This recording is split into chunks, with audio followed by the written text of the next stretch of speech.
साथियों नमस्कार। मैं डॉक्टर अनुराग विजयवर्गीय।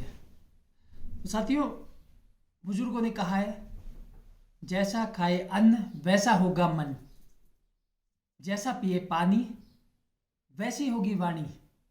बहुत ही सुंदर बात हमारे बुजुर्गों ने कही। अन्न जैसा खाएंगे वैसा मन का निर्माण होता है। तो अब सवाल ये पैदा होता है कि हम आज का मेरा विषय है कि हम कैसा अन्न खाएं, हमें किस प्रकार का सेवन करना चाहिए। तो इस विषय में भी एक लोक कहावत हमारे बुजुर्गों ने हजारों वर्षों पहले कही, उसका निर्माण किया। वो कहावत है, अन्न पुराना घी नया, घर कुलवंती नार, चौथे पीठ तुरंग की सुरग निशानी चार। ये चार स्वर्ग की निशानियां बताई हैं उन्होंने, बुजुर्गों ने। उन्होंने कहा कि इस स्वर्ग की निशानियां चार कौन कौन सी हैं। वो कहते हैं, अन्न पुराना होना चाहिए। 1 साल पुराने अन्न का सेवन करिए आप, इससे आप स्वस्थ बने रहेंगे, सबल बने रहेंगे, शारीरिक मानसिक आध्यात्मिक दृष्टि से आपका विकास होता रहेगा। अन्न पुराना घी नया, घी हमेशा नया खाना चाहिए। घर कुलवंती नार, ये भी स्पष्ट है। चौथे पीठ तुरंग की, और चौथा बताया कि घर में तुरंग कहते हैं घोड़ा, अश्व, घर में घोड़ा होना चाहिए। तो वो भी, उसको भी एक प्रकार का स्वर्ग की निशानी मानी है कि 4 चीजें होनी चाहिए घर में। बहुत बड़ी बात इस कहावत में, बहुत बड़ा मर्म, बहुत बड़ा रहस्य छुपा हुआ है। तो अन्न पुराना घी नया, हम आज अन्न पुराने पर विश्लेषण करते हैं, इसकी चर्चा करने का प्रयास करते हैं।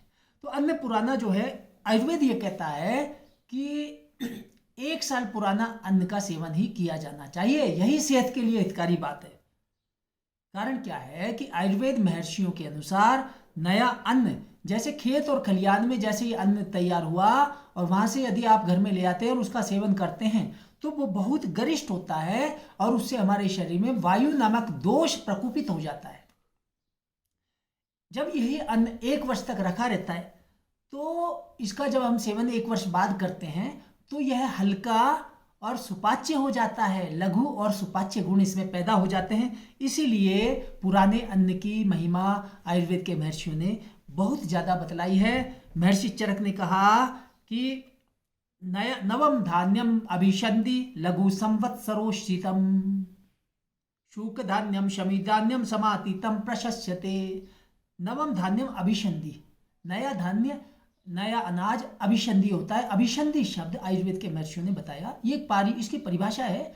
ये एक तकनीकी शब्द है, आयुर्वेद की तकनीकी शब्दावली है। ऋषियों ने कहा अभिषंधि, और नया अन्न जो है अभिषंधि होता है और 1 साल पुराना लघु हो जाता है। वही अभिषंधि का मतलब भारी, जो अपनी पिछलता यानी चिकनेपन तथा भारीपन के कारण शरीर के रस वह स्रोतसों को अवरुद्ध कर देता है और जिसके कारण अनेक अनेक विकारों और रोगों की उत्पत्ति होती है, उसे आयुर्वेद महर्षियों ने अभिषंधि नाम दिया है। तो अब आपको बता देते हैं नया अन्न सेवन करने से क्या क्या बीमारियां पैदा होती हैं। अभिषंधि चीजें क्या पैदा करती, देखिए, मोटापा, इससे भी पहले डायबिटीज, मधुमेह रोग को पैदा करता है नया अन्न, और मोटापा, इसके अलावा यूरिक एसिड बढ़ना इत्यादि रोगों की उत्पत्ति हो रही है। आप देखेंगे पुराने हमारे जो बुजुर्ग थे वो 1 साल पुराने अनाज का सेवन करते थे।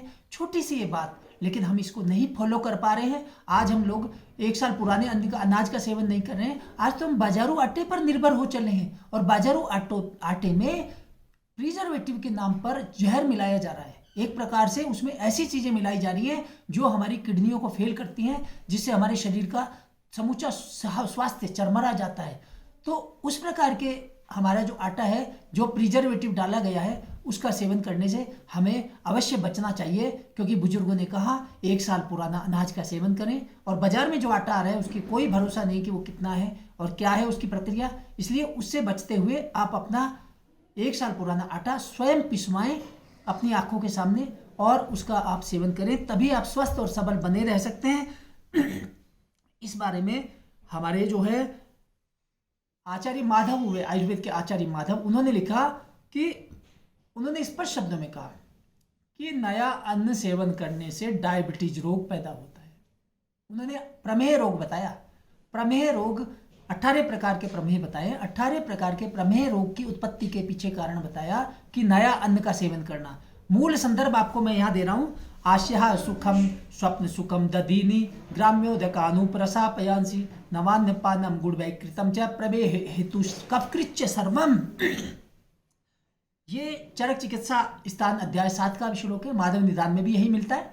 तो इसमें कहा नवान्न पानम, प्रमेह रोग का और डायबिटीज रोग का कारण है नया अनाज का सेवन करना। हम बिल्कुल ताजा अनाज का सेवन जब हम कर रहे हैं, नियमित रूप से जब हम करते हैं, तो इससे मधुमेह नामक रोग पैदा होता है। ये आपको कोई नहीं बताएगा। आयुर्वेद के महर्षियों ने जो रत्न बताए हैं, ये जो ज्ञान के जो रत्न हैं, अमृत के बिंदु हैं, मैं आपको वो बताने जा रहा हूँ। ये आपको कोई बाबा लोग नहीं बताने वाले, क्योंकि वो आधा अधूरा ज्ञान बघाड़ते रहते हैं। मैं आपको पूर्ण शास्त्रीय ढंग से ये प्रामाणिक बात बता रहा हूँ और पूर्ण संदर्भों के साथ आपको बता रहा हूँ।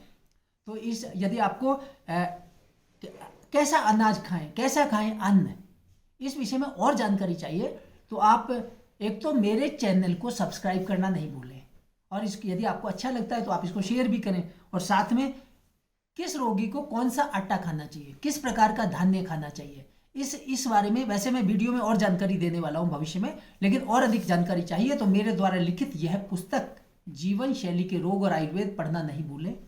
इस पुस्तक को महामहिम राष्ट्रपति श्रीमान प्रणब मुखर्जी महोदय के कर कमलों से राष्ट्रीय पुरस्कार प्राप्त हो चुका है।